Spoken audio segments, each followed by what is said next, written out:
Professor Quincy raised his glass high. Here's to hoping consciousness dies with the brain. We clinked our whiskey glasses and drank.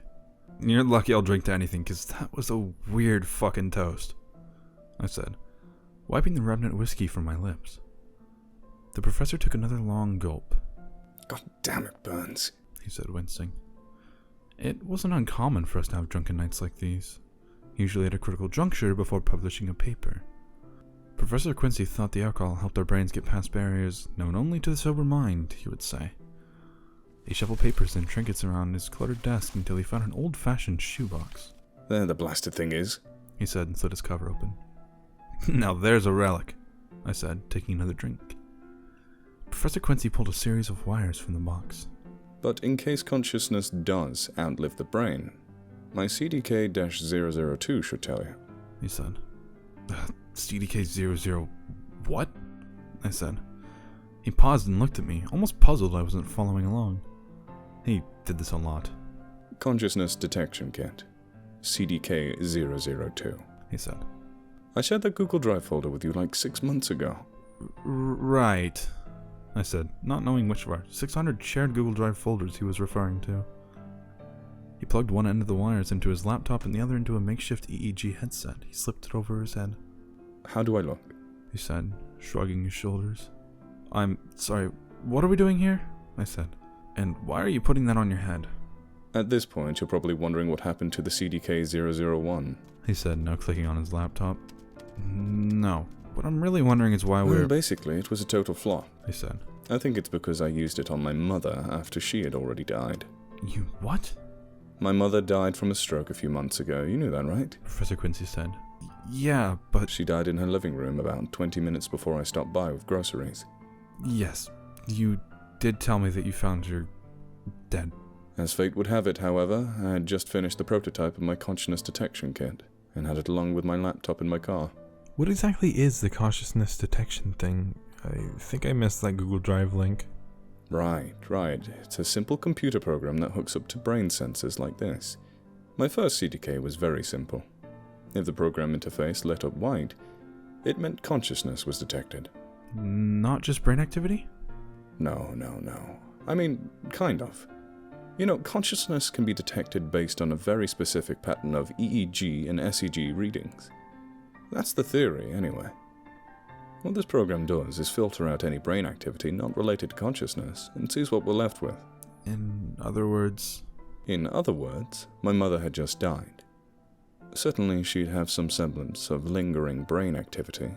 However, would her brain continue emitting the patterns of activity that signal consciousness? That's what I was after. Okay. I thought about questioning him further on the ethics of running one of his bizarre metaphysical experiments on his freshly dead mother, but I knew the conversation wouldn't go anywhere, so I ignored it. I plugged the CDK in, put the receiver on her head, fired up the computer, and... nothing. Nothing happened. Not for the first couple of minutes, anyway. I just got the no signal screen. But then, just as I was about to give up, the screen flashed white for a split second. You're kidding. Nope, swear on my life. So your mom's consciousness was still with her, even after her heart stopped beating, Professor Quincy said. I mean, there's a good chance it was a glitch. The device was rudimentary, to say the least. Assuming it was a clean reading, shouldn't it have been solid white? Good question, Sir Lewis. First of all, there was no continuity, meaning I didn't start the scan until she was 20 minutes dead. Ideally, I would have established a baseline consciousness before death. Meaning? He poured both of us more whiskey and I took another drink. Meaning, Professor Quincy continued, we need sensors on someone while they die to confirm my hypothesis. He adjusted his headband slightly and took another long drink of whiskey. The room started spinning a little bit as the alcohol took effect. Look at this, he said, pointing to his laptop. I pulled my chair around to the side of his desk. His screen was bright red. Red? I said. Red! Am I missing something here? Right, I'm sorry. It's red because I'm thinking of the color red. Or are you thinking of red because the screen is red? I said, drunk. He stared at me blankly for a moment, his eyes glazed. The screen turned blue. His eyes softened. Let me guess. You thought of the color blue. I said. He shrugged. Take your hands off the keyboard, I said. He complied. Now think of the color yellow. As you wish, He said. The screen turned yellow. Now you believe me? He said. Can I get some more of that whiskey? He filled my glass half full and I drank it down. I still think there's a 50% chance this is an elaborate party trick, but it's pretty cool nonetheless. What else can your CPK do? He cleared his throat. CDK. Right, CDK, That's about it. he said. I mean, that's it for the live-bodied consciousness detection. What happens if you think of a shape or something like, I don't know, think of a tennis ball? Professor Quincy closed his eyes and the screen turned a vibrant green. Alright, so it's just colors? I said. Maybe we'll see shapes in CDK-003. Maybe. But that'll be up to you. Huh? Professor Quincy shifted a few more papers around until he located a blue sticky note. Here, He said, handing it over. this is a color guide. First of all, if you see any color at all, it means I still have a consciousness, confirming the findings of CDK-001. You've lost me again. What do you mean still have consciousness?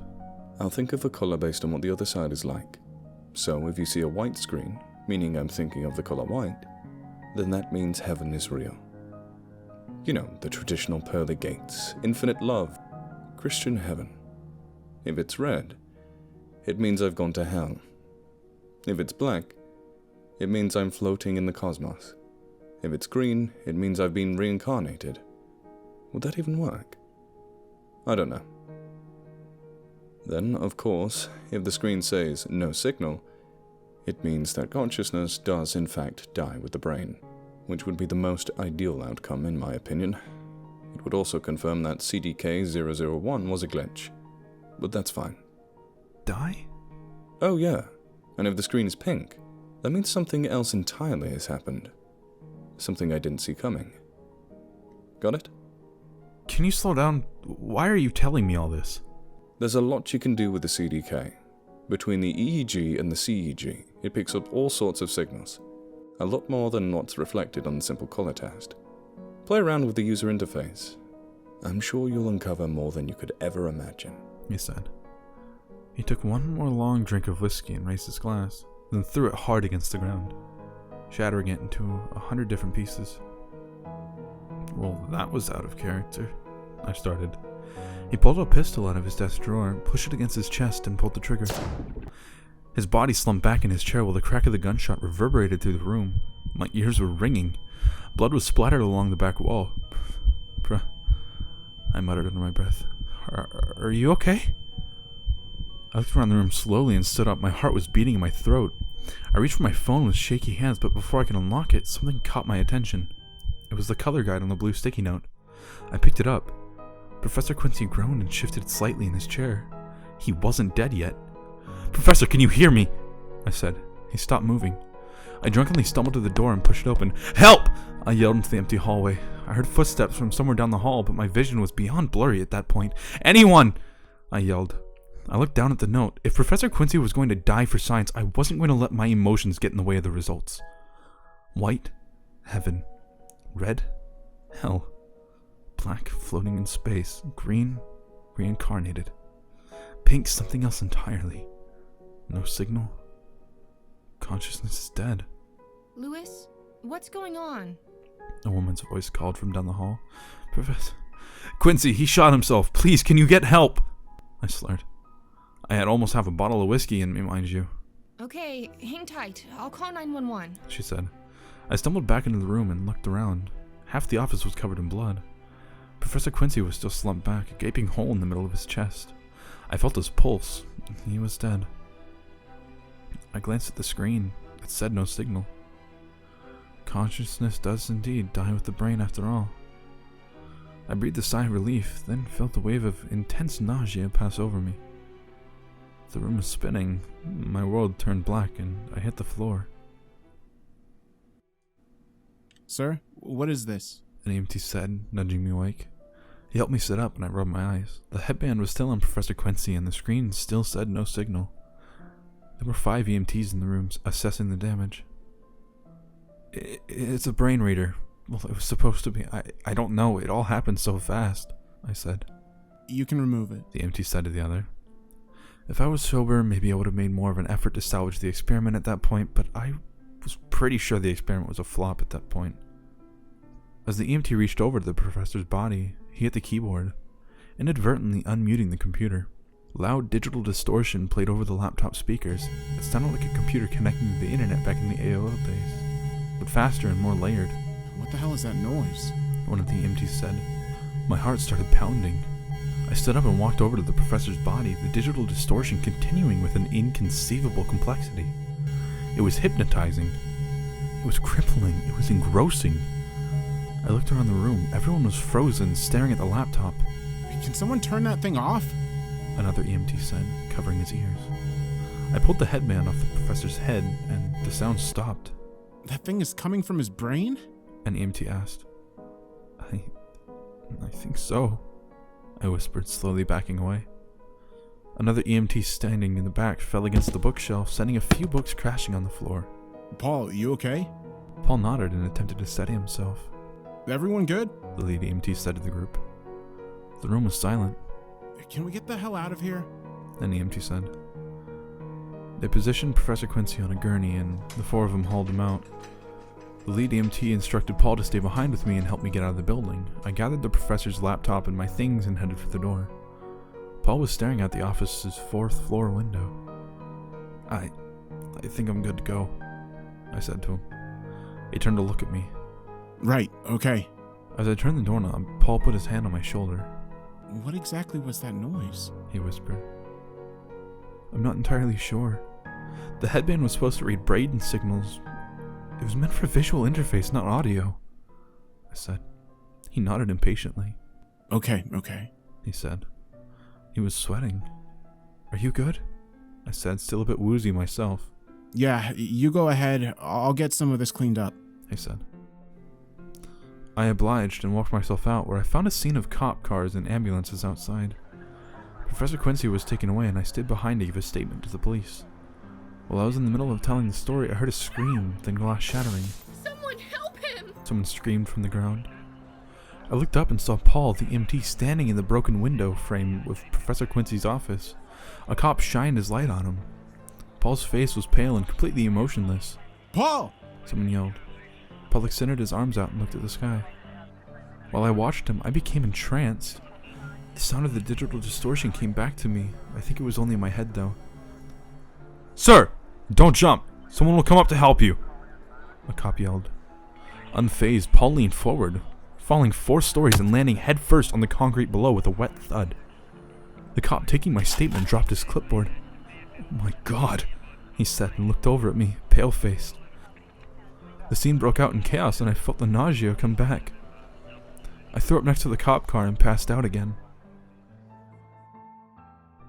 At the time of this writing, 2 weeks after the incident and about an hour after Professor Quincy's burial, 3 out of the 5 EMTs that were there that night have died.